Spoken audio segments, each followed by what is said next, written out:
आइए बच्चों, good morning class. आपका अपने टीडी पब्लिक स्कूल वेलैया नसरतपुर में मैं अविनाश सर एक बार फिर हार्दिक स्वागत अभिनंदन वंदन करता हूं। बच्चों, आज इस कक्षा 10 के मैथ के टॉपिक में मैं प्रश्नावली 1E को लेकर आया हूं, जो इसमें हमारा पहला क्वेश्चन है वो क्या है बच्चे, निम्नलिखित में से परमीय संख्याएं छांट कर लिखिए। ये आपके पास कुछ संख्याएं दी गई हैं और इसमें से आपको परमीय संख्या छांट कर लिखनी है।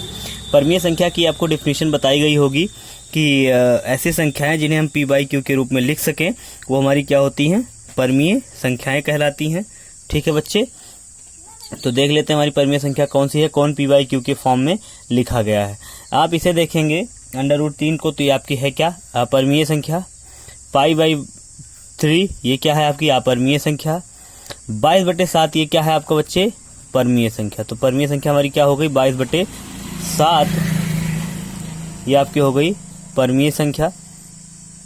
और भी इसमें अगर हम आगे बढ़ें तो हमारी जो है क्या है, 3/4 ये क्या है, ये भी आपकी परमीय संख्या है।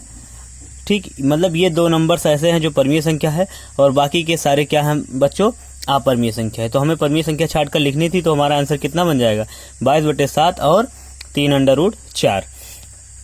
आइए बच्चों, इसी में से हम दूसरे क्वेश्चन की तरफ बढ़ते हैं। जो हमारा दूसरा क्वेश्चन है, आप लोग जो हमने आपको रिकॉर्ड करके दे दिया उसमें आप देखते रहिए और उसे जो है उसमें से आप क्वेश्चन को समझिए क्या है। कह रहा है कि √4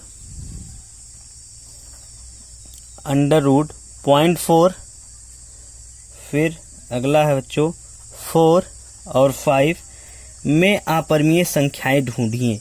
अपरमीय संख्याएं, चलिए देखिए, √4 को हम क्या लिख सकते हैं बच्चों, 2 लिख सकते हैं क्योंकि 2 का ये स्क्वायर है। अच्छा, अगर 4 की बात करें, 5 की बात करें, तो ये सब आपके हैं क्या, ये तीनों आपके हैं क्या, परमीय संख्या। और हमें इसमें दूसरे वाले क्वेश्चन में हमें चाहिए क्या, अपरमीय संख्या। तो अपरमीय संख्या आपकी क्या है, √0.4 ये आपकी क्या है बच्चों, अपरमीय संख्या। तो यही हमें ढूंढ कर लिखना था। ठीक है, तीसरे क्वेश्चन की तरफ अगर हम बढ़ें तो निम्नलिखित संख्याओं में अपरमीय संख्याएं छांटिए। कोई भी प्रॉब्लम नहीं है इसमें अपरमीय संख्या छांटना है। ठीक है, तो इसे आप लोग करिएगा तीसरा क्वेश्चन। और इसी में हम चौथे क्वेश्चन पे चलते हैं। निम्नलिखित में से परमीय संख्याएं और अपरमीय संख्याएं छांटिए। ये भी कोई टिपिकल क्वेश्चन नहीं है।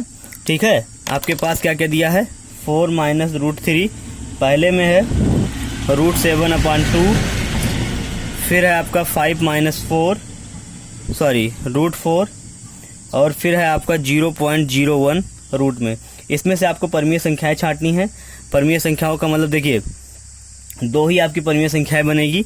एक क्या क्या बन जाएगा, एक आपका 5 - √4 बन जाएगा और एक आपकी जो है क्या बन जाएगा बच्चों, 0.01 ये परमीय बन जाएगी। और दो अपरमीय क्या क्या बनेगी आपके पास, 4 - √3 और क्या बनेगा, √7/2 ये आपका अपरमीय संख्या बन जाएगी। ठीक है बच्चे, छठे क्वेश्चन, पांचवें क्वेश्चन की तरफ चलें तो इसमें भी क्या है, √2, √3, √9, √15 में परमीय संख्या ज्ञात कीजिए।